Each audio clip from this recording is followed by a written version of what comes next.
I try not to rise to every provocation because there are a lot of provocations to rise to. For example, yesterday I saw that some bloke in Dundee had been appointed Scotland's first period dignity officer, and I didn't really know what quote-unquote period dignity was. I thought it was the chap they have on set for Downton Abbey and the like to make sure everyone's stiff upper lip is sufficiently stiff. But instead it's something to do with all the menstruating men they have in Scotland these days. There's apparently 3 gillies in the Highlands who don't yet menstruate. But they're expected to come online over the autumn. So they put in this Dundee laddie, Jason Grant, as the world's first period dignity officer. Here he is at his first press conference. I've had one motto which I've always lived by. Dignity. Always dignity. Dignity, always dignity. Well, there wasn't a lot of dignity in the reaction of Scotland's womenfolk. Headline from The Independent. Backlash as man named Scotland's first period dignity officer. Unquote. So no sooner does Scotland appoint the world's first period dignity officer than all the women get suddenly cranked. Oh, God, I can't be bothered. Do your own jokes. You don't need a professional for this. As I said, I try not to rise to these provocations. If you like that sort of thing, there's a chap over on Talk Radio who has a £4 million special effect of steam coming out of his ears. And I kind of think a lot of these provocations exist mainly to distract us from the controlled explosion of the functioning Western world by the Chi-Coms and Bill Gates and all the rest. So I don't really care much about what SNP councils do, because that's exactly the sort of thing you expect SNP councils to do, just as you expect lunatic universities or BBC department heads to do all the uber-wokey rubbish. But what these guys really want to do is capture institutions that are still perceived as repositories of the traditional virtues, such as the armed forces. So it's different when the Royal Air Force does it, as opposed to an SNP council full of menstruating Scotsmen flaunting their dignity. From The Telegraph, quote, RAF recruitment chief quits amid row over effective pause on hiring white men. In order to hit its diversity targets, that's a metaphorical expression, they're not actual targets that the pilots have to hit from the air. But in order to hit those diversity targets, the RAF is done with white men. Can we have some old white men type music, please? Oh, look at this. Yeah, this is great. This is stuff to stir the blood. Oh, what am I saying? White men in the cockpit.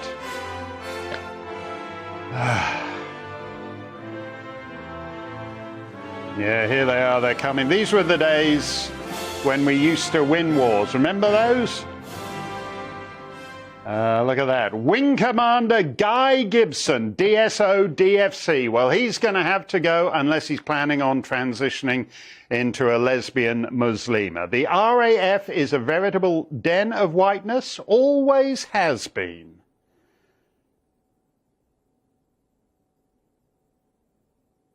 Yeah, look at that. Biggles flies again. He's almost a parody of the granite-jawed white man. The co-pilot he's helping out is less obviously so, but that's just because he picked up a dose of the monkeypox at a nightclub in Basutoland. Biggles, look at this. Biggles in The Camels Are Coming. I do hope that's not racist. Everything is these days. It's so hard to tell.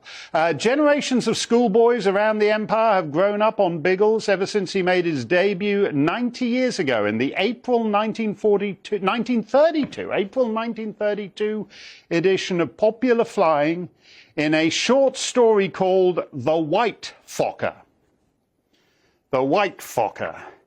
Ain't that the truth? There's now a hiring freeze on white men in the RAF. You would never know that we're marking the first anniversary of a total humiliating NATO fiasco. We took 20 years to lose to goat herds with fertilizer and hand the Taliban back more territory than they had in September 2001, plus enough billions in weaponry and tanks to make them the 9th or 10th biggest military on the planet. Admittedly, it was an American-led fiasco, And the beribboned buffoons of the ghastly, dysfunctional Pentagon are all still there, starting with the chairman of the Joint Chiefs of Staff, General Thoroughly Modern Milley. Look at that. He already had medals from shoulder to scrotum, but he seems to have added a few after the fall of Kabul, which is kind of amazing even for US generals.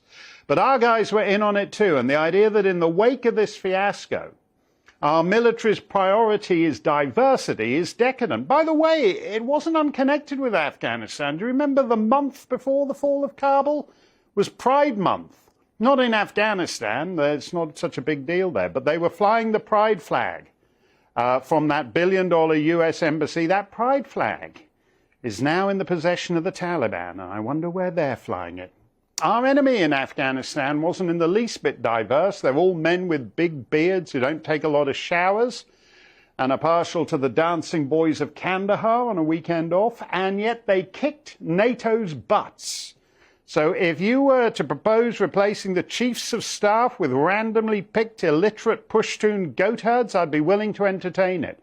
But all the useless parade generals like Thoroughly Modern Milley with his unlimited ribbon budget will be staying in place. Recruitment in the US Armed Forces has collapsed because of rubbish like this. By the way, it's not just the military that has an inability to prioritize. Our utilities are a malign combination of utterly incompetent and fanatically woke.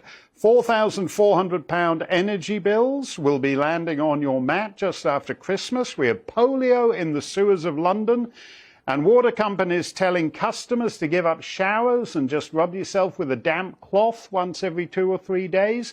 So what is the priority of Britain's energy regulator, Ofgem? As we mentioned last week, it's the usual codswallop. Are you passionate about tackling inclusion and diversity across the energy sector? No, not really. I'm not in the least bit passionate about that. I'm passionate about finding some gas and electricity at prices I can afford. I'm passionate about the possibility of maybe taking a shower once every 2 or 3 weeks. To reprise a line I use a lot, sometimes a society becomes too stupid to survive. This is not how functioning societies prosper. In fact, it's not even how functioning societies die. It's the most witless and moronic civilizational suicide in history. We have had 2 years in which our genius ruling class has wrecked everything. The economy, the supply chain, the education system, healthcare. Oh yes, but that cancer specialist you've got an appointment with in 2024, he's much more diverse than he used to be. This is pitiful and pathetic, and we will be the laughing stock of posterity because they will marvel at our inability to get serious.